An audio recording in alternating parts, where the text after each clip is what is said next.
Rangel Adênio falando de Feira de Santana, na Bahia, a princesa do sertão, para o segundo vídeo da nossa série sobre nutrição.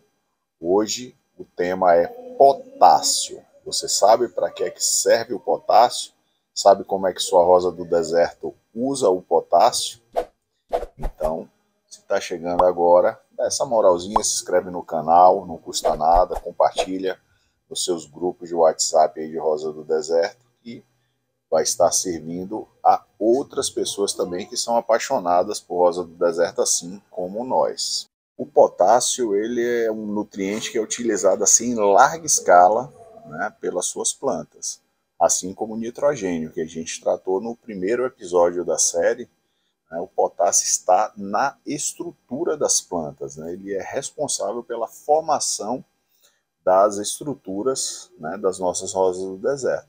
A ausência do potássio, né, assim como o nitrogênio, vai causar sim diversos problemas para a sua rosa do deserto. Ele está diretamente relacionado ao transporte de água e nutrientes na rosa do deserto. Né? Para que tenha transporte de água, né, e nutrientes na sua planta, você precisa deixar a sua rosa do deserto bem nutrida com relação ao potássio, né? Até para que os nutrientes consigam penetrar nas células da sua rosa do deserto. O potássio também é fundamental nesse papel. O potássio também atua diretamente no transporte dos açúcares, né, nas células das nossas rosas do deserto. Também está relacionado à fotossíntese, né?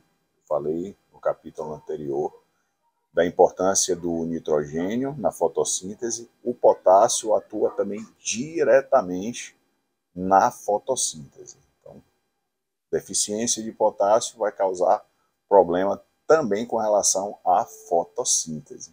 Uma coisa que eu sempre falo aqui com vocês é dos estômatos, né? Aquelas pequenas aberturas na parte inferior das folhas, responsável pela soltura, né, e absorção de gases, né, de gás carbônico, oxigênio, a depender do horário. E o potássio está diretamente ligado à abertura e fechamento dos estômatos. Olha só a importância, né, do potássio. Eu não sei se vocês sabem disso, mas as nossas rosas do deserto, em períodos muito quentes do dia, ou em dias muito quentes, ela termina tendo seus estômatos fechados. Né? A planta faz esse movimento de fechar os estômatos nos dias mais quentes, em momentos mais quentes do dia, para que a planta não perca muita água. Né? E isso, quem é responsável por fazer todo esse processo de fechamento e abertura de estômago é o potássio. O potássio está diretamente ligado a esse abre e fecha dos estômatos, né, que também é responsável por absorver a nutrição foliar, que a gente tanto fala aqui sobre o kit, né, de nutrição do Rangel Adênio, né, que você encontra lá no site do Rangel Adênio. O potássio também está diretamente ligado à formação das flores e das vagens. Naquele período, eu sempre falo com vocês que a planta vai exigir mais energia para que ela faça uma formação do tubo polínico, das pétalas, né, para que não tenha aquelas deformações, para que a planta não fique toda queime, né, os botões e tudo mais. O potássio precisa estar presente na formação também das flores. Depois que a planta é polinizada, ela vai entrar naquele processo de formação da vagem e também continua dependendo do potássio para essa formação. Eu sempre repito aqui para vocês, né? Plantas bonitas, saudáveis, está diretamente relacionada a uma nutrição completa. E também o potássio, ele está relacionado a células mais fortes, né?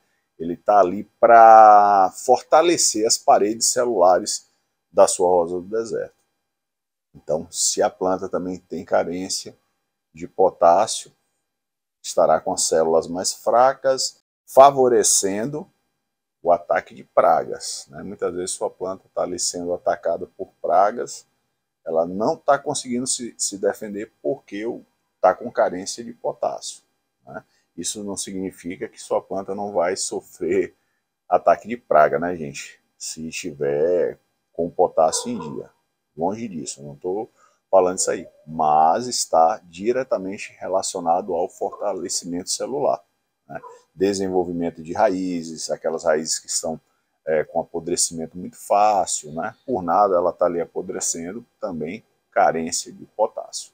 A deficiência de potássio na rosa do deserto gera também clorose, né?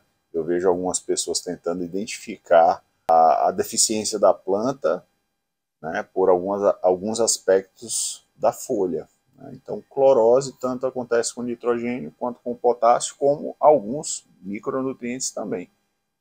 Por isso que eu falo que é muito difícil você estar fazendo diagnóstico de deficiência nutricional baseado nisso. Então, a clorose é uma das...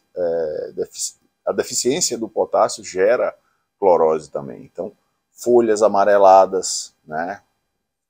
Folhas que ficam amarelas muito rápido, é deficiência do potássio também. Pode ser de micronutrientes também. Estou dizendo que acontece com a deficiência do potássio. Aquelas pontas de folhas queimadas, folhas necrosadas, né? Então, tudo isso pode ser também a deficiência do potássio, né? Volto a frisar a importância, gente, de você sempre manter a sua rosa do deserto nutrida com todos os macros e micronutrientes. Eu vejo algumas pessoas aí tentando passar a ideia de que você, em determinada fase você vai usar mais isso, menos aquilo. Aqui, para mim, tem funcionado durante todos esses anos a nutrição completa em todas as fases. É por isso que eu sempre indico o kit, né? Falando assim de fontes de potássio, a mais conhecida é o cloreto de potássio, aquele vermelhinho, né? Que é encontrado também no NPK, aquele NPKzinho simples que a gente encontra aí em qualquer loja, né, de venda de produtos agrícolas, né? O potássio, nessa forma de cloreto de potássio, você tem que ter muito cuidado também com o uso, assim como o nitrogênio. O potássio também utilizado em excesso pode queimar a sua rosa do deserto, né?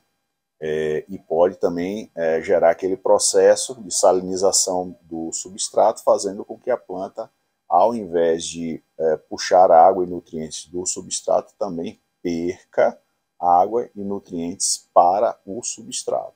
Então, todo excesso, né, vai gerar problema para as suas rosas do deserto. Você também encontra o potássio em algumas fontes de nutrientes orgânicos, né, como o bocache, que você vai encontrar, o humus de minhoca, que eu não indico o uso de humus de minhoca em rosa do deserto, especificamente, por conta do risco de eclodirem algumas minhoquinhas lá e causarem problema para a rosa do deserto, né? E também na nutrição foliar, que é o caso do kit, né, que você aplica diretamente nos estômatos, né, que eu falei há pouco que eles são controlados pelo potássio, né? E é isso aí, gente, né? Deixem suas rosas do deserto bem nutridas com todos os macro e micronutrientes. Hoje a gente aqui falou um pouquinho sobre o potássio. Espero ter ajudado vocês aí a entender um pouco melhor como é que funciona o potássio na sua rosa do deserto. E no próximo capítulo a gente vai estar falando de um outro macronutriente que é o fósforo, né? A gente partiu primeiro para os três principais e os mais conhecidos, nitrogênio, fósforo e potássio, daquele NPKzinho simples que você encontra potássio também no NPK, que é aquela parte vermelha do NPK, que é o cloreto de potássio, que vai estar ali naquela mistura, e também tem que ter muito cuidado ao utilizar, não é? Aqui a gente faz a nutrição com o kit Angel, é foliar, né, uma nutrição foliar quilatizada, completa com todos os macro e micronutrientes. Então são folhas grandes, raízes bem desenvolvidas, caudex bem protegido e tem dado certo. As pessoas que usam também têm tido bons resultados, é bem mais rápido, né, e não passa pelo aquele processo dos sais, né, no substrato. Como é aplicado direto na folha, não vai ter aquela questão de alguns nutrientes estarem indisponíveis, como a gente já mostrou em outros vídeos e outras lives aqui do canal. Né? O processo do pH. Né? Se o pH ficar muito alto ou muito baixo, alguns nutrientes ficam indisponíveis. Agradeço a você que ficou até aqui. Deixa o likezinho, compartilha, se inscreve no canal e vamos para o próximo capítulo, que será o fósforo. Forte abraço e fica com Deus.